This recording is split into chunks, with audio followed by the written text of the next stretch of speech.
Bonjour à tous, il y a quelques semaines, Captain Bricole m'a demandé de faire un tuto sur les cotes. Quand un employé demande à un patron quelque chose, le patron de temps en temps lui répond qu'il n'en a pas besoin. Donc Captain Bricole, je ne sais pas si tu as réellement besoin de cotes. En effet, il y a déjà l'outil mètre qui va nous servir à mesurer entre deux points. J'ai donc mes cotes ici. Je peux prendre ces cotes là, donc j'ai tout ce qu'il faut. J'ai même également le rapporteur qui va me permettre de mesurer les angles. L'angle est donné ici 130 degrés. Donc il me suffit d'aller à l'atelier avec mon mètre et mon rapporteur et prendre tout ce qu'il faut. Si on n'a pas de portable ou si on ne veut pas amener son portable à l'atelier, on peut y aller avec son téléphone, mettre SketchUp Viewer dessus et prendre toutes les cotes qu'il faut pour fabriquer à l'atelier. Mais en fait, comme j'écoute la voix du client ou celle de l'utilisateur, on va regarder rapidement la cotation avec SketchUp. Avant de mettre les cotations, il est en général bon de définir un calque ou une balise en 2021, SketchUp 2021, une balise qui va s'appeler cotation, et je vais ranger les cotations dans cette balise-là. J'active ce dossier. Pour mettre une cotation, je l'ai dans le grand jeu d'outils, et SketchUp me demande d'indiquer soit une courbe, soit une arête, soit 2 points. Je vais indiquer 2 points. J'indique d'abord les 2 points, puis le troisième clic va me donner la distance. Cette police ou ces flèches peuvent être changées facilement dans Fenêtre, Info sur l'entité, Cotation. Je vais pouvoir choisir la fin, par exemple ici une barre, je sélectionne toutes les cotations et je les active.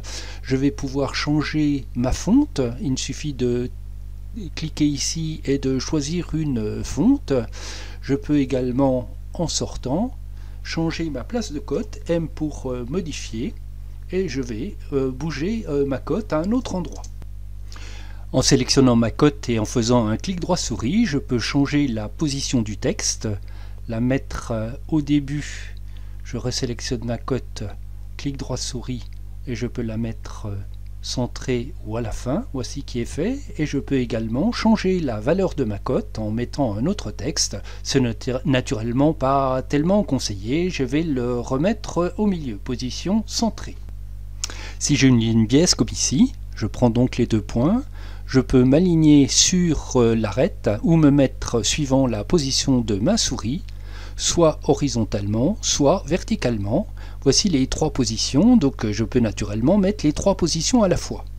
Ici j'ai un composant, je ne peux pas coter l'intérieur de mon cercle, il faut que j'édite mon composant, et là je vais pouvoir coter mon cercle. Dès que j'indique un cercle, il va me mettre le label diamètre et le diamètre de mon cercle.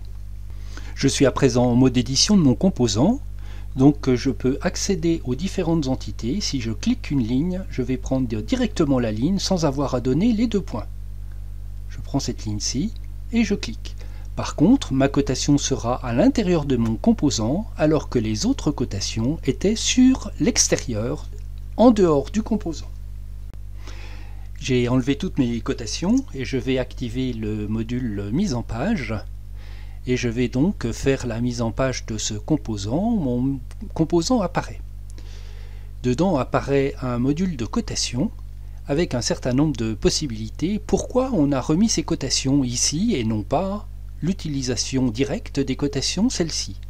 Je vais lancer cette cotation ici et je vais regarder ce qui se passe dans mon modèle.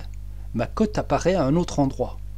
Il est donc relativement délicat, dès qu'on a des scènes, quand on rajoute des cotations, de ne pas les voir dans les autres scènes. C'est la raison pour laquelle on a développé un module spécifique de cotation qui a 2 intérêts que nous allons voir. Outre la cotation automatique, qui me met automatiquement les cotes, je peux revenir dans le menu initial, écarter mes vues, je vais les passer à 50 pour avoir un petit peu plus de place et revenir dans le module de cotation. L'intérêt de cette cotation, c'est que c'est mis à l'intérieur d'un groupe, chaque vue est un groupe et en même temps on ne va pas écrire sur l'ensemble des autres scènes. On va écrire simplement dans le groupe à cet endroit-là, dans cette scène donnée. L'autre intérêt aussi, c'est que quand je mets une cotation, je n'ai pas besoin d'ouvrir le composant directement, on reconnaît l'arête. Par exemple ici j'ai une cotation tenon, si j'indique l'endroit de mon tenon, il va retrouver automatiquement les caractéristiques du tenon. Si j'indique demande de coter le diamètre de mon cercle, il va reconnaître directement le diamètre du cercle et l'indiquer à cet endroit-là. Donc c'est un certain nombre de facilités, notamment la cotation des angles. J'indique l'endroit et l'arête que je vais coter, et c'est là où aussi sera mon quart de cercle. Je vais coter à cet endroit-là et indiquer la cotation de mon angle ici. Donc tout cet ensemble de cotations ici est un peu redondant avec ce qu'on retrouve dans le module cotation. Encore une fois, c'est pour faciliter l'utilisation à l'intérieur de scène. Il y a naturellement quelques bugs, mais on peut très bien ouvrir le groupe et mettre une cotation à l'intérieur du groupe. Et là, on n'aura plus les problèmes de tout à l'heure, puisque le groupe est géré au niveau de la scène.